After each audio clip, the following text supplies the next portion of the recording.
पिछले हफ्ते एक प्रेडिक्शन की थी कि जो नरेंद्र मोदी जी का हमेशा से एक फ़लसफ़ा रहा है पाकिस्तान को उलझाने का, ये फायर बैक कर सकता है। आपने प्रेडिक्ट क्या किया था, वो सुनते हैं। हाँ, दिखाएं ना।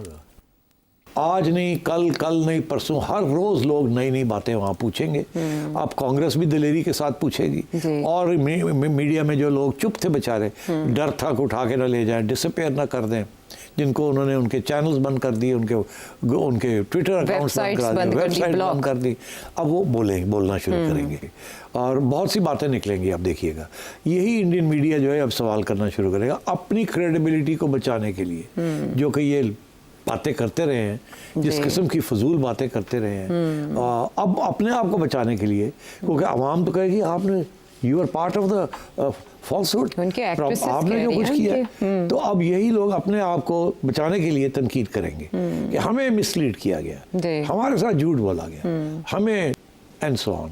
ये 10 तारीख को आपने प्रेडिक्ट किया था और उसके बाद जो इंडियन मीडिया में चल रहा है ना जी। हाँ। देखिए, नरेंद्र मोदी ने तो 2-3 बातें कही हैं ना, और कुछ बातें नहीं कही। जो कही हैं वो ये हैं कि ये टेम्पररी सीज फायर है जी, पॉज है, ये पॉज है। मतलब है इसका, पॉज का यही मतलब है कि रील फिर चलेगी जी। अच्छा, सो ये जो DGMOs की बातें चल रही हैं, इसके ऊपर उन्होंने पानी फेर दिया, क्योंकि DGMOs जो बात कर रहे हैं वो तो अब एक सीज फायर की बात कर रहे हैं, तो वो कहते हैं ये तो पॉज है, इसका मतलब है वो कुछ करेंगे फिर। अच्छा, वो क्यों करेंगे? एक तो ये कि आपने सुन ही लिया जो तनकीद हो रही है, सारी दुनिया, सारा इंडिया कह रहा है कि हम हार गए और आपने हमसे झूठ बोला, बताया नहीं हुआ क्या है, झूठ बोलते रहे और हम फिर आगे फिर वही बातें करते रहे। तो इसलिए अपनी रेपुटेशन को ठीक करने के लिए वो कुछ ना कुछ करना चाहेंगे। अच्छा। क्योंकि जो पिछला राउंड हुआ है उस राउंड के अंदर उन्हें कुछ नहीं मिला। वो बेसिकली राउंड इसलिए हुआ था कि पाकिस्तान को धमकी दी जाए और ताकि पाकिस्तान अगली दफ़ा ऐसा को काम ना करे। और इंटरेस्टिंग बात यह है कि कोई एविडेंस नहीं कभी प्रोवाइड की कि इसमें कोई पाकिस्तान का हाथ भी है कि नहीं, और उसके बावजूद धमकियाँ पहले दी और फिर चढ़ाई कर दी, और चढ़ाई जब की तो उल्टे गले पड़ गई। तो अब वो ज़ाहिर है ही इज़ इन ट्रबल। ये ऐसी आवाज़ें आज तक पिछले 10 साल से जब से ये हुकूमत कर रहे हैं, ऐसी कभी तनकीद नहीं हुई नरेंद्र मोदी की। और अब तो उनके फॉरेन सेक्रेटरी की भी हो रही है, उनके फॉरेन मिनिस्टर की भी हो रही है। फॉरेन मिनिस्टर साहब को तो डर लग गया, वो तो अब आर्मड गाड़ियों में फिरना शुरू कर दिया उन्होंने। ये आर्मड गाड़ियों का सिलसिला तो हमारे यहाँ था, क्योंकि हमारे यहाँ टेररिज्म बड़ी थी और वो डोमेस्टिक टेररिज्म थी, तो अब उनको अपना भी डर लग गया, बिकॉज इतनी एंटी बीजेपी फीलिंग शुरू हो गई है वहाँ। तो मैं ये समझता हूँ कि कुछ ना कुछ तो वो करेगा। अब कैसे करेगा, क्या एक्सक्यूज़ करेगा? देखिए, हमेशा जब भी उन्होंने पाकिस्तान पे चढ़ाई करनी होती है तो वो कोई ना कोई जवाब ढूंढते हैं। उड़ी के अंदर भी उन्होंने जवाब ढूंढा, उसके बाद बालाकोट वाला भी जवाब ढूंढा, फिर उससे पहले चटी सिंहपुरा का जवाब ढूंढा, फिर अभी ये भी एक नया जवाब ढूंढा। कोई एविडेंस नहीं प्रेजेंट करते कि ये कौन थे, कहाँ से आए, कैसे हुआ, कहाँ गई सिक्योरिटी, अगर इंटेलिजेंस फेलियर था तो किस किस्म का था, कौन रिस्पॉन्सिबल था, हर किस्म की। इसीलिए मैं कहता हूँ कि ये लगता मुझे ऐसे ही है कि ये फॉल्स फ्लैग ऑपरेशन था। ये इसीलिए करवाया गया था कि वैन साहब है वहाँ और उसके साथ मिलके ये पाकिस्तान के ऊपर धमकी दी जाए और किया जाए, फिर ब्राउनी पॉइंट्स भी मिलेंगे और अमेरिका भी अपने साथ ले लिया जाए। तो वो जब मैंने देखा कि वैंस जो है वो सपोर्ट नहीं कर रहा है और बयान अमेरिका से जो आ रहा है वो बिल्कुल बैलेंस्ड आ रहा है, तो मुझे समझ आ गई कि अमेरिकनों को पता लग गया। इसीलिए मैंने हवाला दिया था कि 2000 में क्या हुआ था जब बिल क्लिंटन वहाँ गया था, जिसके ऊपर मुझे बड़ी गाली पड़ी इंडिया में कि जी ये आप झूठ बोल रहे हैं, ये कर रहे हैं, वो कर रहे हैं। मगर वो वाज़ेह हो गया ना कि उस वक्त भी बिल क्लिंटन ने भी ये समझा था कि वो जो सिखों के ऊपर जो हमला हुआ था वो भी करवाया गया था, पाकिस्तान का उसमें कोई हाथ नहीं था। इसीलिए शोर भी पड़ा था उस किताब के ऊपर, फिर किताब को विड्रॉ कर लिया and so on and so fourth. तो जिसके लिए फिर मुझे भाग दौड़ बड़ी करनी पड़ी, लाइब्रेरी ऑफ कांग्रेस जाना पड़ा, वहाँ से उसकी कांग्रेसनल रिकॉर्ड ढूंढना पड़ा कि जिसमें ये सारी बातें भी लिखी थी।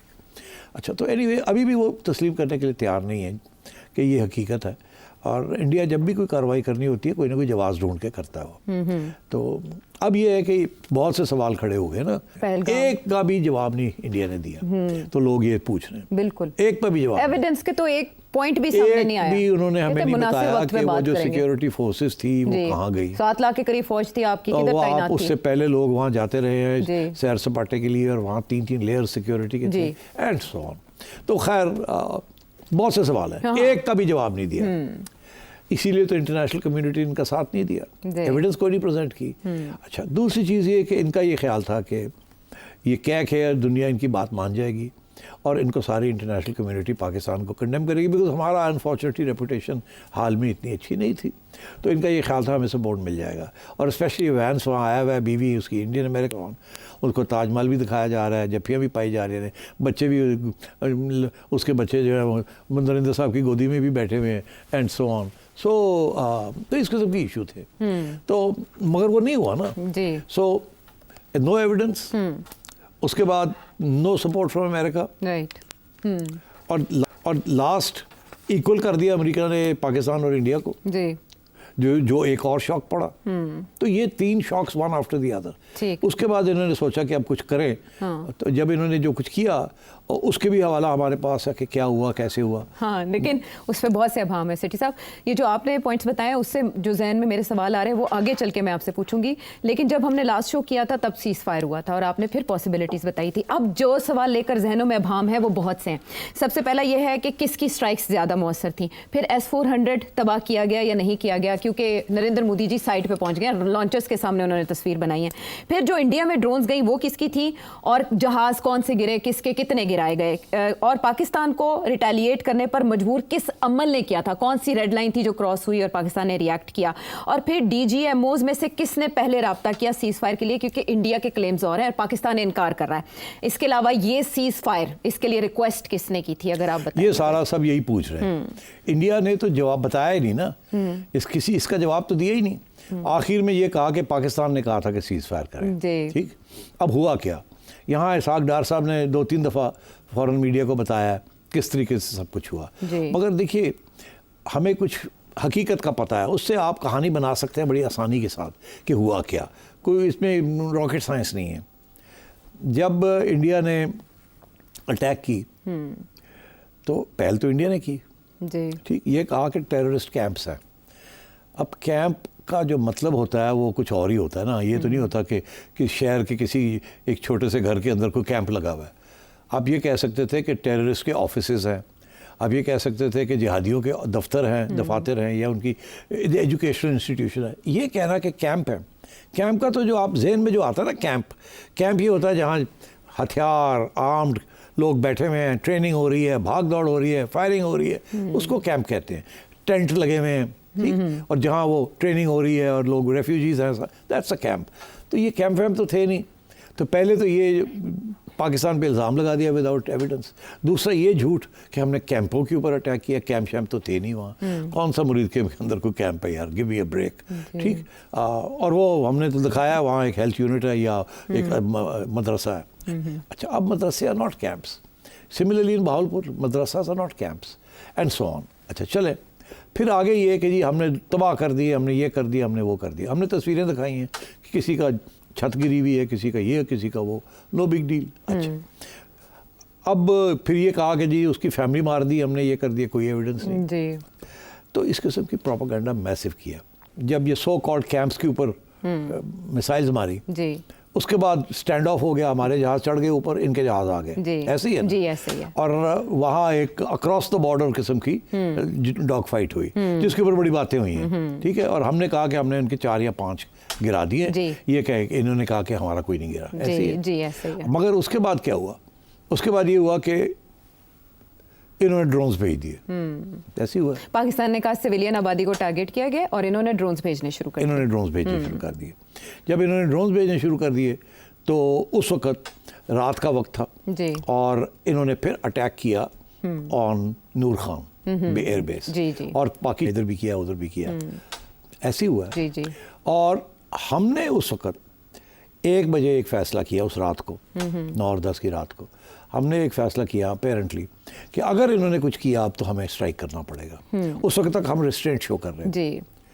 इन्होंने जब ये नूर खान वाली बात हुई, ये जो मिसाइल्स मार रहे थे, ये वो मिसाइल्स थी जिनके ऊपर न्यूक्लियर वॉरहेड्स भी लग सकते हैं, तो it's a very dangerous situation. उस वक्त फिर DGISPR ने 3 बजे कहा कि अब बहुत हो गया, अब हमारा रिस्पांस आएगा।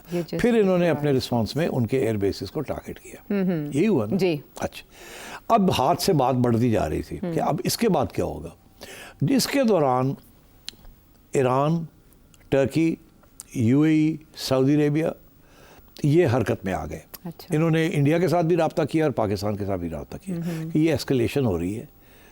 पाकिस्तान का मौक़िफ़ ये था कि हम अभी रिस्ट्रेंट शो कर रहे हैं, हमने अपने आप को डिफेंड किया है एयर कॉम्बैट जो हुई, मगर हमने रिस्पांस नहीं किया और हमारा हक है, हम करेंगे, हम राइट टाइम पे करेंगे। हमने अभी पॉज किया हुआ है। वो एक मौका दिया जा रहा था इंटरनेशनल कम्युनिटी को कि इनको रोक लें, मगर ये रोक नहीं रहे थे।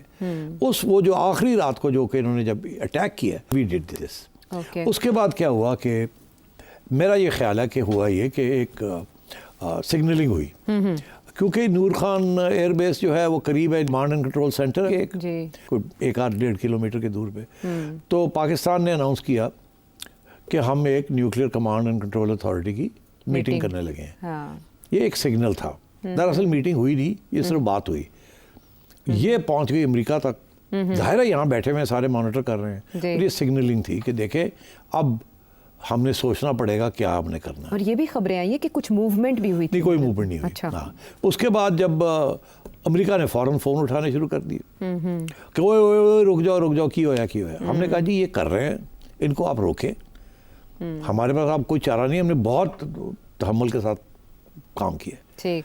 अमेरिका ने फ़ौरन फिर उस वक्त फिर उधर बात की इंडिया में कि जी एक ही करते पे बस करो। And then I think India वालों ने ये कहा कि अगर हम बंद करने के लिए तैयार हैं, अगर पाकिस्तान बंद करने के लिए तैयार है। अच्छा। फिर अमेरिका ने पाकिस्तान को कहा वो तैयार है बंद करने के लिए, आप भी तैयार हैं कि नहीं? हमने कहा हाँ, हम तो चाहते ही नहीं थे पहले, ये तो सारा कुछ शुरू ही उन्होंने किया, तो हम तो पहले भी रिस्ट्रेंट थी, इन्होंने गड़बड़ की, फिर हमें करना पड़ा कुछ।